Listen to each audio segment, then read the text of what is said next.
Today was the final day of the IGC Zurich Chess Challenge. The classical tournament was over.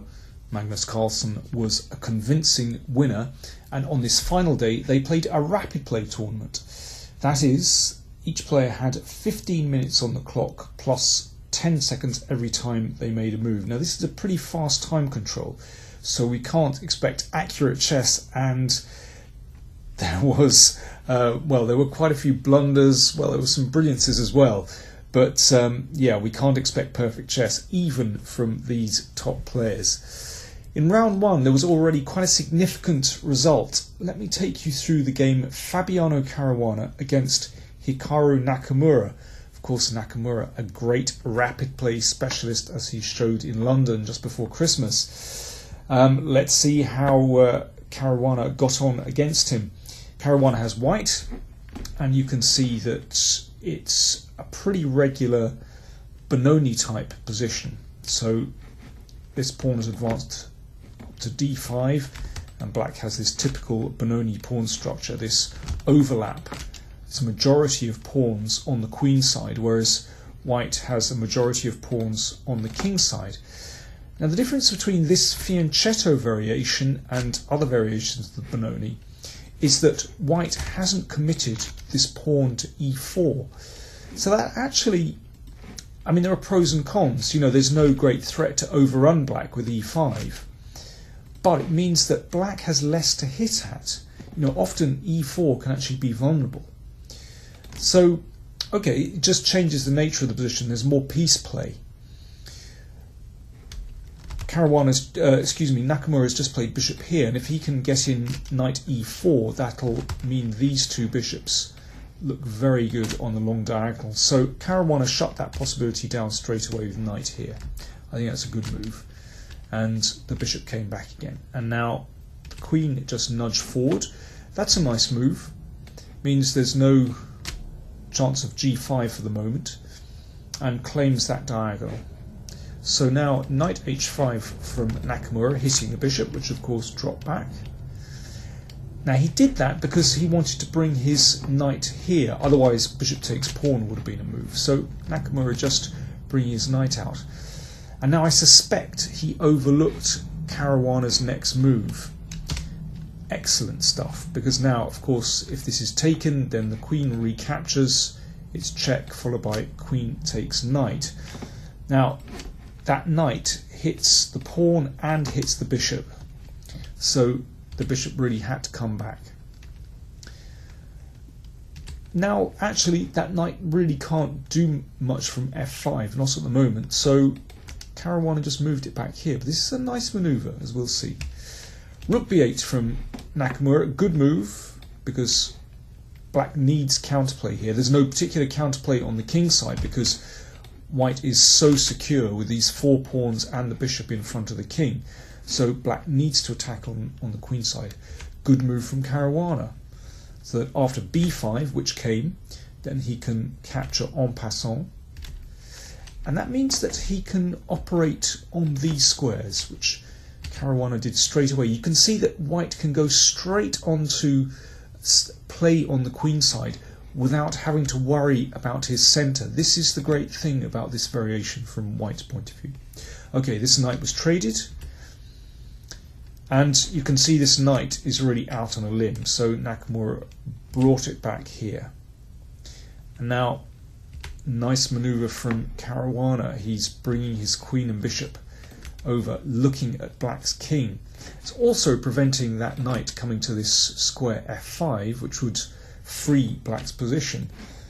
It's tempting black into playing this move, and I think that would severely weaken black's king, actually, because it's going nowhere after that. White even sometimes has this possibility to swing over. Anyway, Nakamura didn't do that. Instead he played bishop e7. So he wants to try and reach this important diagonal again. Now, nice manoeuvre from Caruana. The bishop hits the queen. The queen is forced to come up. Not a very good square, blocking the bishop. And now Caruana moved the bishop back. So he's brought the bishop where it really wants to go, on the long diagonal. But he's displaced black's queen. Nakamura saw nothing better than to move back. And now, excellent manoeuvre. You can see how Caruana is using these weakened squares on the queen side, and there's nothing much for this rook to do here when the bishop stands there. Bishop attacks the rook, comes back. Okay, Nakamura at least has brought his bishop to a nice square, but Caruana continues with his manoeuvre, and this knight is beautifully placed on c6, protected by pawn and bishop. Rook had to move across, and now this is a great move. So, having established this knight, this excellent square, now Caruana starts some initiative on the other side of the board. If this knight ever moves, then White can push on to disrupt Black's king position. Bishop came back, and now Caruana starts another excellent manoeuvre. This phase of the game was really beautiful. I suspect that Nakamura completely overlooked White's idea here. He played his king up. So this is another idea behind h4, and he's now wants to play bishop h3, and that's very unpleasant for Black to deal with. You can see that Nakamura really lacks space. And now bishop h3, skewering queen and rook here, and there's only one sensible way to stop that. Well, it's not that sensible actually. I mean, Black has a bad position now, and e4. You can see that Black is very sensitive here on this diagonal towards the king. And, well, Nakamura is just lost now. Rooks were exchanged. Let's just see what happened. This knight came back into play. Caruana took another pawn. You can see Black's king position is completely shattered. A check. The king came back. Queen here. Bishop here. Very nice. Just exchanging off one of the defenders. Nakamura exchanged off that dangerous knight and then protected his knight here. But, okay, now he's just utterly lost. It's time for the queen to move in and threatens a devastating check. And in a few moves, Nakamura resigned. A really convincing victory from Caruana. It's rare that in rapid play that you see a game that's quite as smooth as this. Normally there's some kind of tactic that would upset one player's strategy, but here Caruana kept everything beautifully under control. But still, that was only the first round, and well, as the rounds went on, players were beating each other. There was no one who was taking a clear lead. It came to round 4, and there was a crunching counter between Fabiano Caruana and Magnus Carlsen. At this point, Carlsen had 1.5 points out of 3. So, you know, he was still in with a shout, actually, if he could defeat Caruana in this round. We joined the game after 38 moves. Magnus Carlsen played quite enterprisingly. He exchanged a rook and a pawn for a bishop and a knight. So you can see that that's the material balance. Bishop and knight for Caruana, and rook and pawn for Carlsen. Carlsen was hoping, I think, to be able to maybe get to this pawn here and then start advancing his queenside pawns. But I think he overlooked a tactic, and Caruana has been able to establish his knights very well in the centre of the board. They're well protected, well, by each other, but also by the queen. So it's very important when you have minor pieces against heavy pieces that the minor pieces have sufficient protection, and they have that in this position. Nevertheless, it's still a tricky position.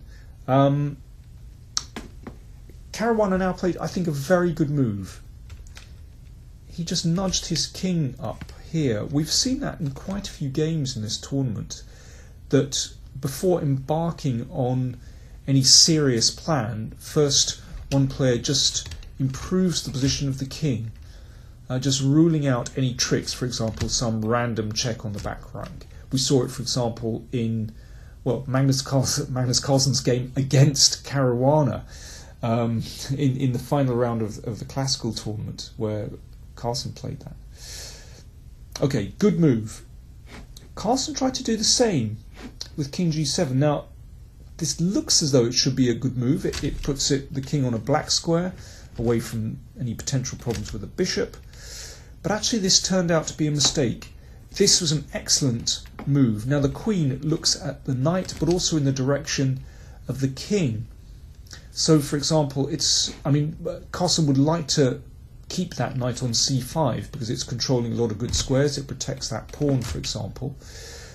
But he can't protect that because now you can see why it was a mistake to put the king on g7. This forces mate, a double discovered checkmate followed by queen g7. That's the end. Or, let me see, if the rook protects the knight here, well, that self-pin is rather unpleasant, and then this knight comes in threatening to attack the queen, and again, that's a very unfortunate position of black's king. So, Carlsen decided to retreat the knight. And now, a very good move from Caruana. He advanced his pawn. Now, that pawn covers this square, preventing the knight finding a good square on e5. So that means this knight is still in a very poor position. And, there could soon be threats to take that pawn. Or, maybe the safest might be bringing the queen down. So Carlsen advanced that pawn. It's still perhaps tenable for black. And the knight came in. And now Carlsen was very short of time, and he played the knight here, trying to cover these squares. But this was just a blunder, because after knight here, the queen was attacked, and if it moves, again, we have that devastating discovered check again. Carlsen played, this move here. It's desperate. Knight f5, one immediately check, and if pawn takes knight, then queen takes queen, and that's soon going to be checkmate. So, a disappointing loss for Carlsen, and going into the last round, he could even be caught in the overall standings if he lost. So he played it very safe, and with white against Anand, he just played solidly and took the game into a draw. So that meant that Magnus Carlsen still won the tournament overall.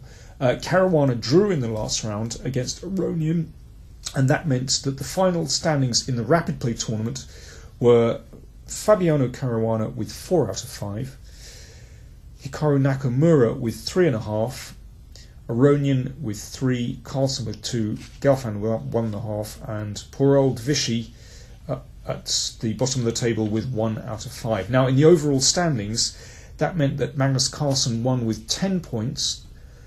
Fabiano Caruana caught Aronian, so Caruana and Aronian shared second place with 9 points. So I think that rapid play tournament showed that Carlsen doesn't just have potential challengers in Aronian and Nakamura. Maybe Caruana could be a potential challenger for him in the future. Remember, Caruana is only 21 years old. So it's been a great tournament, and I think in the classical chess, that's the one that really counted. It was a great return for Magnus Carlsen. The next big chess event is the Candidates Tournament, starting in Khanty-Mansiysk in Russia in mid-March. 8 players will be doing battle to see who will become the challenger for Magnus Carlsen for the World Championship match in November. So do join me for that one. Thanks very much for watching, and if you like this YouTube channel, then do subscribe. It's quite free. Okay, bye now.